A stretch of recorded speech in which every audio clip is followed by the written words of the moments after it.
Welcome to SaaS Unlocked, the place where you get to hear from the amazing entrepreneurs and innovators across the world. Today with me, I have John. John is a co-founder at Sturppy. Welcome, John, to SaaS Unlocked. We would love to hear from you about your journey or your story first, and then we will discuss more about Sturppy. Over to you, man. Yeah, thanks so much. Happy New Year. I'm excited to be on the show. It's a good way to kind of start the new year, kick things off and kind of, chat with you and talk about entrepreneurial journey. So yeah. Oh man, it's been a crazy, I don't think anybody has a not crazy entrepreneurial journey. Lots of ups and downs. But so I'll just talk a little bit about my background and kind of how I got to be here today. So I went to school down at Auburn University in Alabama, and there I studied business and also technology. So they had a pretty cool program. I was kind of part of the flagship program there called BET, Business and Engineering Technology. And what was cool about that was they took students from the business school and students from the engineering school, and they put us together on teams to kind of simulate the real world. Like, you go into the real world, you're not just working with business folks. You have to deal with engineers. Engineers have to deal with business. And so through that program, that was kind of my first taste of entrepreneurship. We were kind of tasked with creating new products and creating the business plans. And so that was pretty fun. Out of school, I then worked for Accenture. So I worked as a digital strategy consultant for about 5 years. And, Accenture, for those that aren't familiar with it, massive consulting company. I think they're somewhere at like 700,000 employees now, which is just insane amount of employees. I enjoyed my time there, but it's massive, right? So, and also as a consultant, I kind of felt slightly unfulfilled with my work. As a consultant, you're a bit of a paid gun, right? So you're constantly solving other people's problems, and then you kind of step away and you don't get to reap some of those benefits and rewards. So in 2020, I decided, okay, I'm still young. If I'm gonna try my take at entrepreneurship, now is a great time to do it. So I took the head first plunge into the world of startups and started my first company in 2020. And we went through an accelerator program in Atlanta. And that was like right at the precipice of COVID, so going through an accelerator program during COVID was kind of interesting as well. Everybody was kind of scrambling. How do we do this? It was supposed to be in person and then having to deal with remote. But that's kind of how I got my start. And I couldn't be more happy with kind of the world that I live in now with being an entrepreneur. Wow.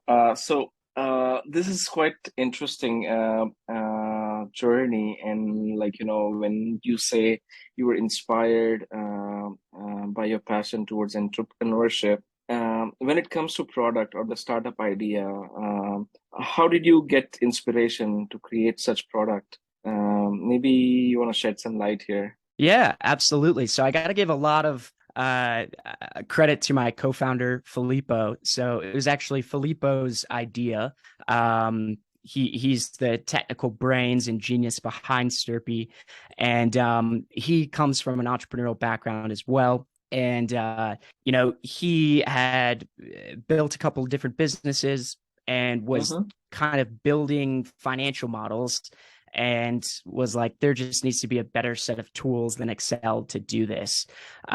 So he actually had the initial idea of creating Sturppy, which in its kind of early inception, it was just, how do we build a better tool for young founders, young entrepreneurs from all different walks of life to build financial models and help them kind of get into the world of finance as they run their businesses. So he started that idea in I think it was kind of early 2021. And then I actually found Filippo through a site called Indie Hackers.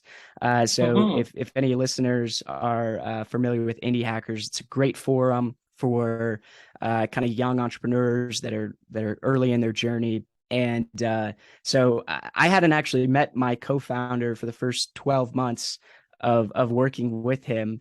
But we found each other on Indie Hackers. He had a super strong technical skill set. I come more from a background in business and sales. And so we kind of joined up forces there and started working on Sturppy together. Quite interesting journey. You got 4,000 plus startups and SMBs from 96 countries are working with you. Seems a pretty successful journey so far. What you're doing is like, giving a fresh new way to build investor-ready financial models.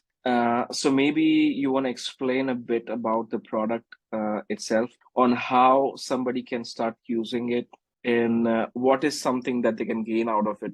So when you say investor ready, what are the key elements that investor look at, and how Sturppy can enable you to make that financial models, not on Excel, but on like really beautiful looking tool? Yeah. So, yeah, I think some of it comes from kind of my corporate background, right? When you're working for a big company, or you have access to, like, you have ERP systems, and you have dedicated financial planning and analysis teams, and you have a CFO and all the automation tools in the world. But when you're a founder of a tech startup, or you've decided to kind of follow your dreams and open up that new hair salon, you don't have access to any of those things. What you have access to is Excel. And in my opinion, Excel kind of stinks. You've got kind of dozens of tabs, formulas are breaking, and it's hard to collaborate and share with investors. And even if you're good at Excel, finance is just kind of a hard topic for a lot of folks to master. Not many founders I know, went to school to study it. So with Sturppy, our kind of flagship product, as you mentioned, is all around building investor-ready financial models without Excel or having experience or expertise in finance. So what that looks like is basically, regardless of your background, so let's say you're building a mobile app, or you're building an e-commerce store, or you're opening a hair salon, you can use our platform, and we guide you through that process of building out a custom investor-ready financial model. So the model itself is kind of, it's all on our web application, and you can use it to then share with investors. So you can create this beautiful model. All the graphs can be customized and branded to your likings, and then you can actually share a live link of that model with potential investors. They can leave feedback, give you feedback about that model, and then you get some kind of visitor analytics, et cetera, around who's viewed it, who might be the most interested in your business based off of some of those details. So yeah, if you're a founder and you don't know where to start when it comes to finance, you're going to need financial model at some point, whether it's to go after investors, or to apply for a business loan, or apply to an accelerator. You're going to have to need financial modeling at some point, and we basically make that process pretty darn easy to kind of build that model and get on your way with the world of finance. This is excellent. So maybe I will just clarify for the audience. So when you say there are models available, so it's kind of plug and play. You have templates available that you can customize easily. Exactly. That's exactly right. So we support just about every industry, regardless of your kind of business type. And then what makes Sturppy unique, there are like Excel templates out there that you could kind of download. But the problem with some of those Excel templates is that they're really rigid. So let's say you download kind of like a mobile app financial model template in Excel, but your business has an e-commerce component to it. Now, that template in Excel probably doesn't have the flexibility to account for those kinds of things. With Sturppy, you can kind of mix and match the different ways you're monetizing your business. You can model out, how you're acquiring customers. All those details, very flexible using our tool. So yeah. Excellent. So your journey to 4,000 plus startups and SMBs working with you, I'm sure you would have faced a lot of challenges initially. Maybe you want to help your fellow entrepreneurs who are listening and share some of the challenges you faced and how you overcome that. Yeah. So getting started, it's always tough, right? Like you can build the best product in the world, but if you can't take it to market, you can't get it in front of your right audience, no one's going to know about it. No one's going to use it, right? So Mm-hmm. getting those early users is difficult. So what we kind of did actually initially was we did a launch on AppSumo. And so we kind of launched there. And AppSumo, for those that aren't familiar with it, it's a lifetime deal software platform. Mm-hmm. So usually, folks are on that site. You get a tremendous amount of reach to early adopters, and they pay a little bit for your product. The money isn't huge. You're not going to make, millions launching on AppSumo. But what's more important is that you get those early users. So we launched there initially, and that just really ramped up our feedback cycle. So it allowed us to kind of have those early conversations with our users to understand, what features need to come next, what problems they're actually using our tools to solve. And then that was what kind of allowed us to kick things off, refine all of our messaging and all of that. I would say kind of our other biggest kind of growth channel has just been really investing in SEO from day one. Mm-hmm. So we have like a financial modeling dictionary that ranks for kind of key terms that folks might be searching for on Google. We put out some blog posts, and then it's one of my New Year's resolutions is to do more kind of video content. So we have a YouTube channel, and all of those things just help the search algorithms lead customers to our products. So investing in SEO has also been big for us. It takes time. So it's not like you post one blog post today and you're going to get 100 users tomorrow. Mm-hmm. But being consistent with that has been a huge part of our growth story. That's excellent. When if somebody's listening, I think I will put down in two or three bullet points. If somebody is starting out in their entrepreneurial journey, you have your SaaS platform, but you need to figure out the product market fit. And to do that, there are like a couple of platforms that you can use to get that initial early adapters that you need to understand and have that better users. One of it is AppSumo. You can also use Product Hunt. Mm-hmm.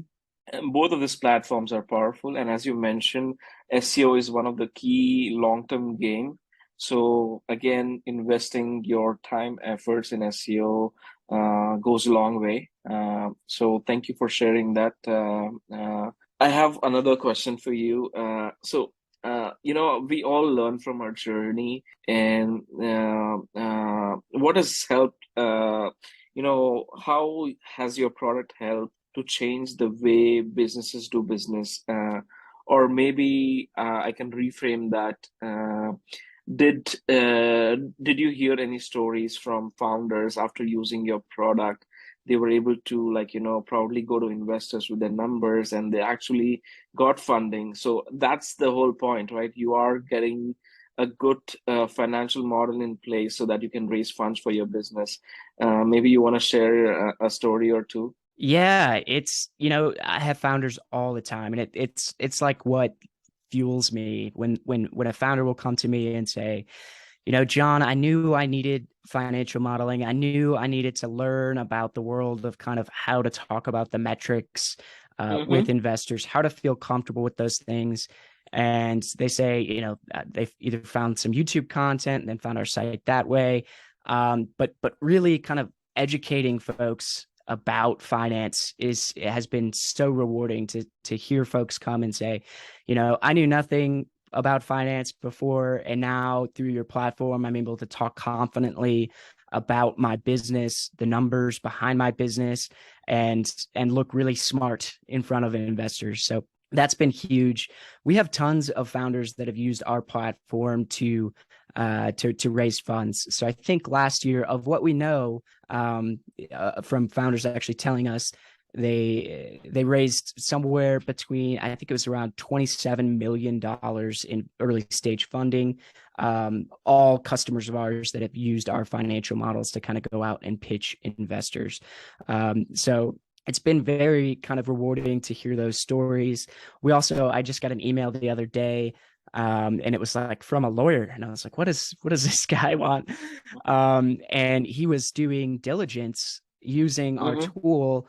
A founder was actually selling his business and built all of his financials and projections on Sturppy. And he was asking, how do I get access to some certain things within the tool so I could do my diligence? And I followed up with that founder, and he actually sold his business. So that's pretty cool too, to see not only businesses starting out and raising funds with our tool, but also using kind of the financials and the projections that our tool creates to eventually sell a business as well. So it's been a tremendously rewarding experience to kind of hear those stories. This is quite excellent because at the end of the day, any business is run on data. And when you go to investors and when you say investor ready by financial models, investors look for numbers. And if you show them what they actually like to see, automatically they are sold. So this is what you need. And I think I didn't see any product like this. It's quite simple, but yet very powerful. So I highly recommend our viewers and listeners to actually go out and check out Sturppy. Uh, Now there's a fun part of this conversation. It's a rapid fire. I'll ask you 5 questions, and this is more about you as an entrepreneur and what you think personally. So, are you ready? I'm ready for you. Hit me.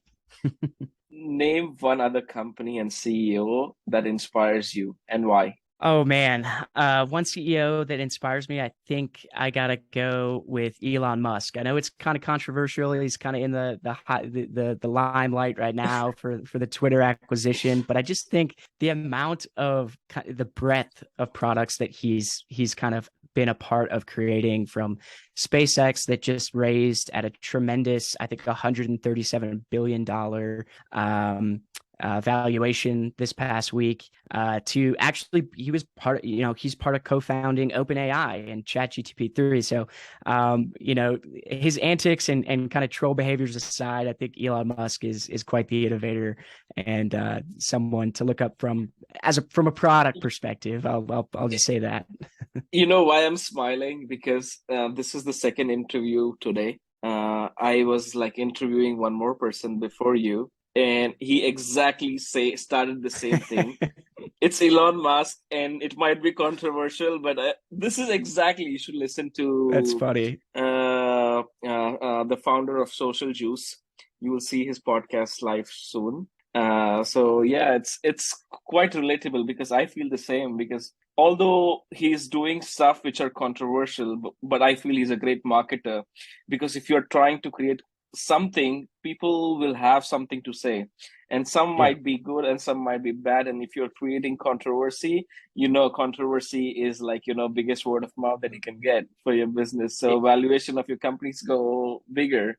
Yeah, I think it's uh fun. Like the Twitter thing, he's running it like it's he's running it like it's my startup, which we break things all the time. We push new features and they have bugs in them, yeah. and users complain, and that's part of the journey. But to see someone doing that on such a large scale with Twitter is it's kind of fascinating because they're just moving so fast right now. But yeah, it's been a fun journey to watch for sure. Absolutely. I'm very excited on how it will go down the line. Second question for you. What's one of the best business advice you ever received? Best business advice I've ever received. Let's see. I've received a lot of business advice. I think, at the early stages, founders often sometimes kind of get stuck with, trying to find product market fit. And I think the best validation that you can have for a business is paying users. So specifically, when they hand you money, that is you're on a better track. So I don't like using free trial signups or kind of wait list attendees. Like, that's good to Mhm. have, that's great, but the best validation is paying customers. So I think that's always stuck out as something that I try to keep top of mind. At the end of the day, any business is run on pure revenue. And if you're not generating revenue, probably you're not a product market fit. Right. So well said. What's one skill that has helped you become successful? Definitely sales. I think regardless of if you're a technical founder or if you're come from a business background, it's a big part of your role as a founder and as an entrepreneur is selling. So definitely, if you go out there and just kind of watch some sales for dummy content, it's helpful, right? One tactic I always like to do with some of our kind of discovery calls and stuff is just asking, why they join the call, right? Like get them to talk about the problems before you Mhm. start to pitch. So that's always big for me is like get them talking about their problems before you start to explain. So I always like to kick off calls and say, hey, I could tell you 1,000 million things about Sturppy, but let's start off by you kind of giving me some background. What's going on in your business today? And usually those founders or customers, potential customers will kind of open up. And then that allows me to kind of, nitpick and dive deep into how our solution kind of solves some of those specific problems. So sales, super important. Can't write it off. I completely agree on this part. Sales is the game, and like if you don't know how to sell, probably anything we do in life, we are selling something. Even on this podcast, we are having a conversation. We are selling ourselves, or we are Yep. selling our ideas. We're selling our product. So even if you go on an interview, if you go on a date, at the end of the day, we are all in sales, and we need to master those skills. So Absolutely. the entrepreneurial journey is roller coaster, right? What is something that motivates you to keep going? Man, I think my co-founder and I are pretty good at this. Like I'll have up moments and I'll have down moments. And I think him and I are very open with our communication. And so he kind of will pick me up when I'm down and I'll pick him up when he's down. So, you can't underestimate the value of having a good co-founder.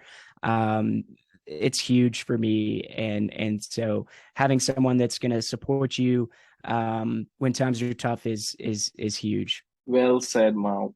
This is perfect. I can definitely relate to having a great co-founder. And when you said that, when someone else is down, someone else the other person motivates you to keep going. I think it's important. One last question. I think this is the most interesting one. What movie or a book or a TV show that changed your life? Interesting question. Oh man. So I'm a Netflix junkie, so I stream a lot of shows on Netflix. But I'll talk about a book that I thought was very good recently that I read this past year that I think it's an important book to kind of entrepreneurs and startup folks. And it kind of goes into your last question. So there's a book called Burn Rate, and it's written by the CEO of a company called Bonobos. So Bonobos Mm-hmm. was they did men's pants. They were kind of one of the first DTC direct to consumer brands to kind of ship men's pants. Mm-hmm. And it's a fascinating story about his entrepreneurial journey and his struggles with mental health. So it's super powerful because he just kind of demystifies the fact that we all have struggles, we all deal with mental strains, Mm-hmm. and that's okay. You don't have to kind of be afraid of that. Again, if you've got a good co-founder, you can talk about those things, etc. So Burn Rate, awesome book. I read a lot of entrepreneurial startup books, and this one was just kind of a breath of fresh air. It was kind of just a new take on talking about the intersection of kind of mental health and mental hygiene and startups and entrepreneurship. So that I'd highly recommend that one. Thank you, John, for sharing that. I'll definitely check it out, and also I'll suggest our viewers to do the same. And before we end this call, is there anything that you would offer our audience with special offer that they can go and use your platform? Yeah, absolutely. So if you go to sturppy.com, STURPPY.com, and you can choose any of the plans that we offer, and you use code SaaS Unlocked, we'll give you a 20% discount on all purchases. So, yeah, thank you so much for the support, and looking forward to kind of helping founders that might be listening to this show build financial models, go out there, raise money, and kind of start your strong entrepreneurial journey. Thank you so much, John, for joining. Absolutely. It's been a pleasure. Thanks so much.